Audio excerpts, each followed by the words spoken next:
हरि ओम तत्सत। गुरुर्ब्रह्मा गुरुर्विष्णु गुरुर्देवो महेश्वरः गुरु साक्षात् परब्रह्म तस्मै श्री गुरवे नमः। गुरु ब्रह्मा छिका, विष्णु छिका, महेश्वर महादेव सेहो छिका, ओ साक्षात पर ब्रह्म छथि। तैँ लए कऽ गुरुके हम प्रणाम करै छियनि। हमर प्राचीन कालमे, आरम्भ कालमे जखन अध्ययन शुरू केलहुँ तऽ पहिल गुरु छलाह नागेश्वर लाल मल्लिक। हुनक कृपासँ हम से हुनका लग पढ़िके फेर व्याकरणाचार्य साहित्य शास्त्री सेहो केलहुँ। आइ ओ एहि संसारमे नहि छथि, हुनकर आत्मा छनि। हुनकर आत्माके तृप्तिके लेल हम हुनकर प्रणाम करै छियनि। आ हम एखन एहि पाँच भौतिक शरीर लऽ कऽ छी, तैँ हुनका प्रणाम करै छियनि, बारम्बार प्रणाम करै छियनि। आइ हमर विषय अछि गवांग मध्य बसाम्यहम्, गायके बीचमे हमसभ छी। ई भेल एकर अर्थ। तऽ वेद सभमे, वेद चारिटा अछि, ताहि सभ वेद सभमे आनो आनो वेद सभमे हेतै। अथर्ववेदमे तऽ हम बहुत ऋचा सब देखै छियै। गो माताके से माता कहिके माताके रक्षा संग हुनका प्रति अपन जीवनक अधिक समय दऽ गोरक्षा अत्यावश्यक छी, ई बुझिके हमरा सभके से ओहि कर्तव्य कोटिमे आबि रहल अछि जे गौ रक्षा करी। अथर्ववेदक एकटा ऋचा निम्न अछि।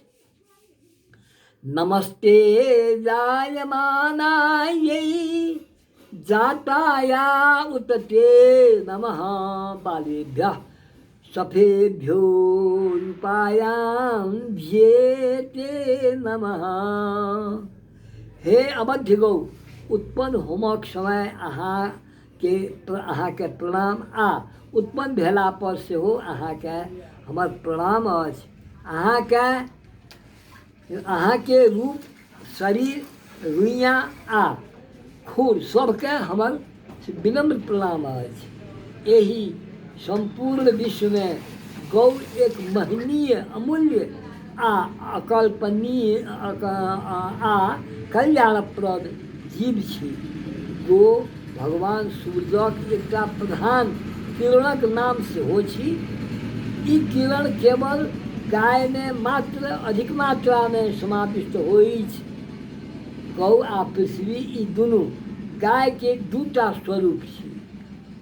दुनूटा एक दोसरक सहायिका आ सहचरी छी। मृत्युलोकक आधार शक्ति पृथ्वी छी आ देवलोकक आधार शक्ति गाय छी। संसारमे एहि दुनूसँ अधिक क्षमावान दोसर केओ नहि अछि। गौके शास्त्र सभमे सर्वतीर्थमयी कहल गेल अछि, आ गोमाताक दर्शनसँ समस्त देवतागण तथा समस्त तीर्थक दर्शन भऽ जाइत। ई शास्त्रीय से किना छै से कथन छै। गायके परिक्रमासँ बृहस्पति सभक वन्दनीय भेलाह, सब देवता सभके। माधव भगवान सभक पूज्य भेलाह, आ गायके प्रसादसँ इंद्र ऐश्वर्यवान भऽ गेलाह अछि। तैँ गाय अति महनीय देवतामे से अछि। बाल बालिका जखन जन्म लैत अछि तऽ ओकरा सर्वप्रथम मेधा जननके लेल मधुघृत प्राशयति घृतं वा, अर्थात मधु आ गायक घीमे सोना घसीके बालकके बचा चटायल जाइत अछि आ गोदुग्ध पान कयल जाइत। तैँ हुनका माता कहल जाइत। मृत्युक बाद गाय गोदान होइ छै, आ मृत्युसँ पहिनहु गोदान कऽ सकै छी। ई हर स्थितिमे गोदान भऽ रहल छै। तैँ जखन ओ मृत्युके बाद ओ गोदान होइ छै तऽ उत्तम लोकमे, स्वर्गादिमे ओ गाय मनुष्यके पहुँचाबैत अछि।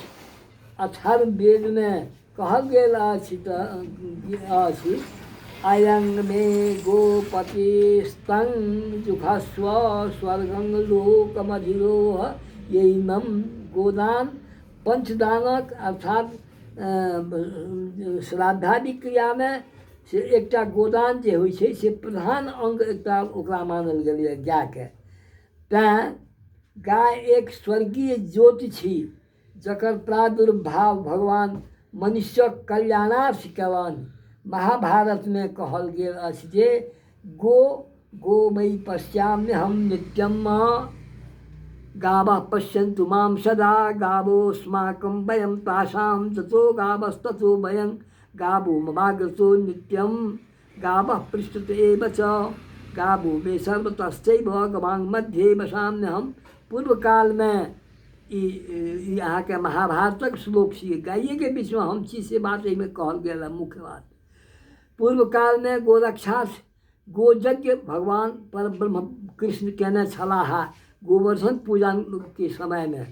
आइ ओकर आवश्यकता अछि जे हम अहाँ सेहो से गोयज्ञ अवश्य करी। गौ 11 रुद्रक माता, 11 रुद्रक माता, अष्टवसुक पुत्री आ 12टा जे सूर्य छथि ओ द्वादशादित्यके सूर्यक बहिन छी गाय। अथर्ववेद में 4:21-5 ऋचा में कहल गेल अछि जे जिनका लग गाय रहै छै ओ एक तरहसँ इंद्रे थिकाह। इमा जागावह सजना स इंद्र। गाय संपत्तिक घर छी। समस्त मानव जातिके लेल गायसँ बढ़ि कऽ उपकार करऽ वाला क्यों नहीं अछि। अतएव देवता मानी सेवा करक चाही। 14 भुवन गाय में अछि। सरकार लग लगायत हम सब तन मन धन सँ गौशाला बना के गोरक्षा करी। गाय के लेल से ये हमरा सभक लेल पुनीत कार्य से होयत। तैँ ओहिमे भागीदार भऽ के गाय के रक्षा कोना हेतै, ओकर वधसँ ओकरा हटाबी, गो रक्षा करी। सभक ई कल्याणक लेल संभव अछि जे यदि गो माता के सेवा करब तऽ हर तरह के मानवीय कल्याण संभव भऽ सकैत अछि। ओम कृष्णार्पणमस्तु।